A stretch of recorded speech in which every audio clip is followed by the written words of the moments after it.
जो भी व्यक्ति इस वीडियो को अंत तक सुनेगा उसे अपनी जिंदगी, उसे अपनी हर परेशानी का हल अवश्य मिलेगा। उसे अपनी जिंदगी में जो कुछ भी चाहिए वो उसे जरूर मिलेगा। श्रीमद् भगवत गीता का सबसे पहला उपदेश यही है कि कोई अगर आपका अपना है या कोई आपसे बड़ा है तो उसका अपने प्रति गलत व्यवहार कभी भी सहन नहीं करना चाहिए।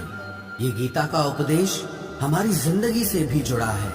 हम भी अपने मन की अधिकतर तकलीफों को ये सोचकर जिंदगी भर सहते रहते हैं कि ये तो मेरा अपना है, ये तो मेरा बड़ा है, इसको हम कैसे कुछ कह सकते हैं। हम अगर नहीं सहेंगे, कुछ कह देंगे तो हमारे रिश्ते ही खराब हो जाएंगे, हमारे रिश्ते ही समाप्त हो जाएंगे। पर सोचने की बात यह है कि उस व्यक्ति को आप अपना कैसे मान सकते हैं जो आपकी तकलीफों की वजह हो। अपना तो वो होता है जो हमारी तकलीफों को दूर कर दे।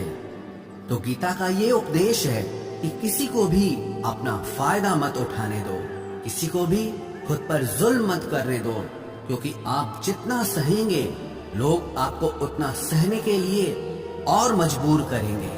गीता का पहला अध्याय जिसका नाम अर्जुन विषाद योग और दूसरा अध्याय जिसका नाम सांख्य योग है, उसके आरंभ में अर्जुन ने श्री कृष्ण के आगे अपना दुख प्रकट किया है कि हे केशव, मैं कौरवों से कैसे युद्ध कर सकता हूँ। ये सब तो मेरे अपने ही हैं। मैं कैसे भीष्म पितामह और द्रोणाचार्य से युद्ध करूंगा, क्योंकि वो दोनों मेरे पूजनीय हैं। इसलिए इन गुरुजनों को मारने से तो अच्छा है मैं भिक्षा के अन्न को खाकर अपने जीवन का गुजारा करूं। और जिन कौरवों से मैं युद्ध करने जा रहा हूं वो सब धृतराष्ट्र के पुत्र मेरे भाई ही हैं, मेरे अपने ही हैं। इन सबको मारने से अच्छा है कि मैं सन्यासी बन जाऊं। तो श्री कृष्ण ने अर्जुन से कहा कि यहाँ कौन अपना है और कौन पराया है। जो अधर्म करता है उसके साथ युद्ध करना तुझे मोक्ष और मुक्ति देगा। तू अपने इस मन के मोह को त्याग दे, नहीं तो सारा जग तेरी निंदा ही करेगा, तुझे डरपोक कहेगा। बात अपने पराये की नहीं है, बात धर्म और अधर्म की है, बात सही और गलत की है।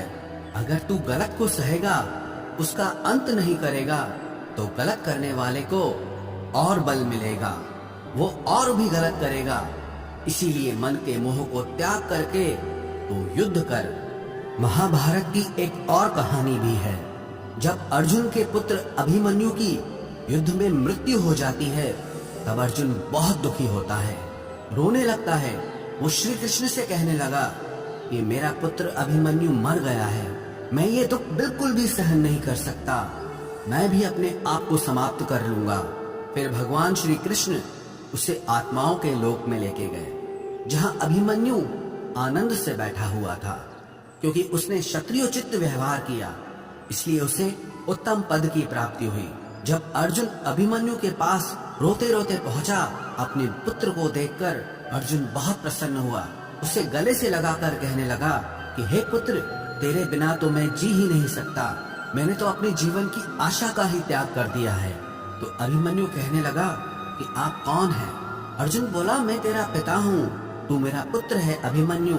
तो अभिमन्यु कहने लगा कि कौन पिता कौन पुत्र, मेरे हजारों जन्म हुए हैं, किसी जन्म में आप मेरे पिता बनते हैं और किसी जन्म में मैं आपका पिता बनता हूँ।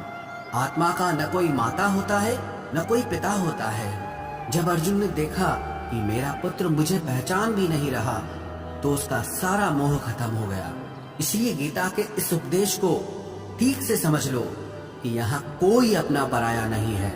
जो बुरे वक्त में, तकलीफ के वक्त में हमारा साथ दे, सिर्फ वही हमारा अपना है, बाकी सब पराये हैं। गीता का दूसरा उपदेश यह है कि जो चला गया है कभी उसका दुख मत करो, और जो आने वाला है उसकी बिल्कुल भी चिंता मत करो। जब महाभारत का युद्ध चल रहा था तब अर्जुन ने श्री कृष्ण से कहा कि अगर ये युद्ध हुआ तो करोड़ों लोग मारे जाएंगे। जो सैनिक और योद्धा इस युद्ध में मारे जाएंगे उनकी स्त्रियों का क्या होगा, समाज कैसे आगे बढ़ेगा, और भी बहुत सी बातें अर्जुन ने विस्तार से कही हैं। तो भगवान श्री कृष्ण ने कहा, अशोचा नन्व शोचस्त्वम प्रज्ञावादांश भाषते गतासून अगतासूश्च नानु शोचंती पंडिताः। श्री कृष्ण बोले, हे अर्जुन, तू बड़ी बड़ी ज्ञानियों जैसी बातें करता है, लेकिन जो सच में ज्ञानी होता है, वो जो लोग मर चुके हैं, जा चुके हैं या एक दिन जाने वाले हैं, उनकी चिंता नहीं करता है, उनका दुख नहीं करता है। तेरे हाथ में कुछ भी नहीं है, तू चाहकर भी कुछ कंट्रोल नहीं कर सकता। जीवन और मरण ये तो प्रकृति की नियति है। इसीलिए जो ज्ञानी होता है वो किसी के मरने पर भी रोता नहीं है। ज्ञानी जन ना ही बीते हुए कल का शोक करते हैं और ना ही आने वाले कल की चिंता करते हैं। इसीलिए जो होने वाला है वो होकर ही रहता है, और जो नहीं होने वाला है वो कभी नहीं होगा। ऐसा निश्चय जिसको समझ में आ जाता है, जिसकी बुद्धि में आ जाता है, उसे कभी कोई चिंता नहीं सताती, कोई दुख नहीं सताता। हमारे सारे दुखों का कारण ही यही है। या तो हम जो वक्त गुजर चुका है उसे सोच सोचकर परेशान होते रहते हैं, या भविष्य की चिंता कर करके खुद को बीमार कर देते हैं, नष्ट कर देते हैं। गीता का ज्ञान हमें यही सिखाता है कि ना तो हम बीता हुआ कल बदल सकते हैं और ना ही आने वाले कल पर कंट्रोल कर सकते हैं। हमारे हाथ में सिर्फ वर्तमान है, सिर्फ आज का ही पल है। हमारा 98% तनाव और चिंताएं भूतकाल और भविष्यकाल के बारे में सोचते रहने से होता है। हम हमेशा उसी में ही जीते रहते हैं, मगर वर्तमान में कभी नहीं जीते, इस पल को कभी नहीं जीते। जब आप वर्तमान का पूरा आनंद लेना सीख जाओगे, तभी आपकी जिंदगी से तनाव कम होगा, चिंताएं खत्म होगी। वर्तमान में जीना एक बहुत बड़ी उपलब्धि है। हमारे हाथ में भी सिर्फ आज का ही पल है। हमें जो भी करना है आज ही करना है। कभी भी ये सोचकर समय को नष्ट नहीं करना चाहिए कि अभी मेरे पास बहुत समय बचा है। एक गुरुजी ने अपने एक शिष्य को पारस का पत्थर दिया। उनका वो शिष्य बहुत आलसी था, हर काम को कल पे टाल देता था। तो गुरुजी ने उसे कहा कि मैं तुझे ये पारस पत्थर दे रहा हूँ। इस पारस पत्थर से जब तू लोहे को स्पर्श कराएगा तो वो लोहा स्वर्ण बन जाएगा, सोना बन जाएगा। और ये पारस पत्थर मैं तुझे 1 महीने के लिए दे रहा हूँ। जब 1 महीना समाप्त हो जाएगा तब मैं तुझसे ये पत्थर वापस ले लूंगा। तब तक तू इस पत्थर को अपने पास ही रख। गुरुजी का वो शिष्य बाजार में लोहा खरीदने के लिए गया। जब बाजार में वो लोहा खरीदने पहुंचा तो उसे लोहे का वो रेट बहुत महंगा लगा। उसने कहा थोड़े दिन रुक के ले लूंगा, जब लोहे का रेट कम हो जाएगा। पर उसकी बुद्धि में ये बिल्कुल नहीं आया कि इस लोहे को मैं सोना बनाकर बहुत अधिक धन बना सकता हूँ। लेकिन उसके मन की सुस्ती, उसके मन का आलस्य, उसकी वजह से उसने उस काम को कल पे टाल दिया। ऐसे ही करते करते पूरा महीना समाप्त हो गया। फिर गुरुजी उस शिष्य के पास आ पहुंचे कि बताओ तुमने कितना सोना बनाया। शिष्य बोला कि मैंने तो अभी सोना बनाना शुरू भी नहीं किया। तो गुरुजी ने कहा मुझे मेरा वो पारस पत्थर वापस चाहिए। शिष्य बोला कि नहीं, मुझे थोड़ा वक्त दीजिए, मैं थोड़ा सोना बनाना चाहता हूँ। गुरुजी ने कहा कि ये पारस पत्थर पूरा 1 महीना तेरे पास था, पर तू कुछ नहीं कर पाया। लेकिन अब समय समाप्त हो चुका है। ऐसे ही ये हमारा जीवन है, हमारी जिंदगी है, और ये समय ही पारस पत्थर है। हम समय के एक एक पल से अपने जीवन को सोना बना सकते हैं। लेकिन हमें ये लगता है कि हमारे पास बहुत समय बचा है, एक दिन जिंदगी को जी लेंगे, एक दिन जिंदगी में खुश हो जाएंगे।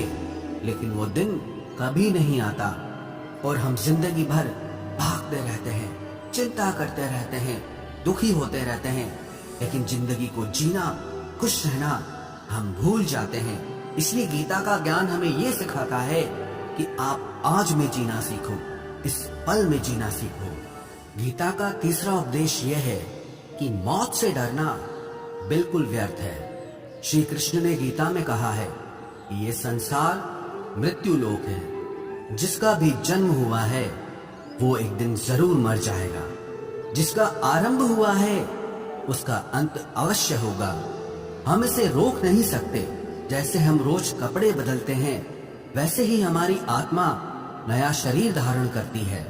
मृत्यु सिर्फ इस जीवन का एक नया आरंभ है, इस जीवन का अंत नहीं है। आत्मा कभी नहीं मर सकती और ना ही उसे कोई मार सकता है। लेकिन मौत का डर मनुष्य को सबसे ज्यादा लगा रहता है। मौत का दुख भी इंसान को सबसे ज्यादा होता है। एक पेड़ में दो पक्षियों का जोड़ा रहता था। उन दोनों को एक दूसरे से बहुत प्रेम था। उन्होंने साथ जीने मरने की कस्में खाई थी। एक दिन वहां एक शिकारी आया और उसने एक तीर चलाकर वहां पेड़ पर बैठे मादा पक्षी को मार दिया। तो वो अकेला नर पक्षी रोने लगा कि मैं तुम्हारे बिना कैसे जी पाऊंगा। तुम्हारी जगह मेरी मृत्यु आ जाती, मेरा जीवन तुमको मिल जाता। वो रो रो के बहुत विलाप करने लगा। इतने में ही उस शिकारी ने दूसरा तीर चलाया और उस नर पक्षी को भी मार दिया। वास्तविकता में ये कहानी हमारी ही है। हम भी रोते रहते हैं जब कोई मरता है तो, लेकिन हमें ये नहीं पता कि एक न एक दिन हमारा भी जीवन समाप्त हो जाएगा। हम भी उसी मृत्यु के पेड़ पे ही बैठे हैं। लेकिन शरीर का मिटना हमारा अंत नहीं है। श्री कृष्ण ने अर्जुन से कहा कि हे अर्जुन, तेरे और मेरे अनंत जन्म हुए हैं। तुझे कुछ भी याद नहीं है, लेकिन मुझे सब याद है। जो व्यक्ति इस सत्य को समझ ले कि मैं यहाँ इस संसार में कुछ समय के लिए आया हूँ, उसकी जिंदगी के सारे झगड़े, सारे दुख, सारी चिंताएं ही समाप्त हो जाएंगी। जब इस संसार से जाना ही है तो दुख किस बात का। पहले के जमाने में साधु महात्मा लोग पैदल यात्रा करते थे। यात्रा करते करते वो एक नगर में पहुंचे। वो महात्मा बहुत थक चुके थे। उस नगर में उन्होंने एक महल देखा और उन्होंने उस महल में जाकर विश्राम करने का सोचा और वो महल में जाकर सो गए। जब उस महल में वहां का राजा पहुंचा तो अपने पलंग पर उस महात्मा को सोता देखकर बहुत हैरान हो गया। राजा उस महात्मा से पूछने लगा कि तुम मेरे महल में कैसे घुस आए और मेरे बिस्तर पर सो रहे हो। महात्मा कहने लगा, ये तुम्हारा महल है? मुझे तो लगा ये धर्मशाला है। तो राजा ने कहा, आपको मेरा महल धर्मशाला कैसे लगा? तो महात्मा ने राजा से प्रश्न किया कि तुमसे पहले इस महल में कौन रहता था? तो वो राजा बोला कि मुझसे पहले मेरे पिता यहाँ पर रहते थे और उससे पहले मेरे दादाजी यहाँ पर रहते थे। तो महात्मा ने फिर प्रश्न किया कि क्या तुम इस महल में हमेशा रहोगे या तुम्हारे बाद कोई और रहेगा? तो राजा कहने लगा कि मेरे बाद मेरा पुत्र इस महल में रहेगा। तो महात्मा राजा से कहने लगे कि जिस जगह पर रहने वाले बार बार बदल जाते हो उसे घर कैसे कह सकते हो? वो तो धर्मशाला ही है। इसीलिए तेरे महल को धर्मशाला समझकर मैं इसमें रात बिताने के लिए आ गया। धर्मशाला जान जग को, जीव सब मेहमान है। मोह किससे मत करो, सब स्वप्न का सामान है। यदि हम भी इस बात को समझ लें कि हम यहाँ कुछ समय के लिए आए हैं, आनंद करने के लिए आए हैं, खुश रहने के लिए आए हैं, तो हमारे सारे दुख ही समाप्त हो जाएं। जब हम अपना मोह यहाँ जमा लेते हैं, अपना दावा यहाँ जमा लेते हैं कि ये मेरा है, इसे मैं छोड़ नहीं सकता, इसके बिना मैं जी नहीं सकता, तो हमारा जीवन दुखों से भर जाता है। इसलिए जीवन में मृत्यु का भय त्याग करके जीवन का प्रतिपल आनंद लेना चाहिए।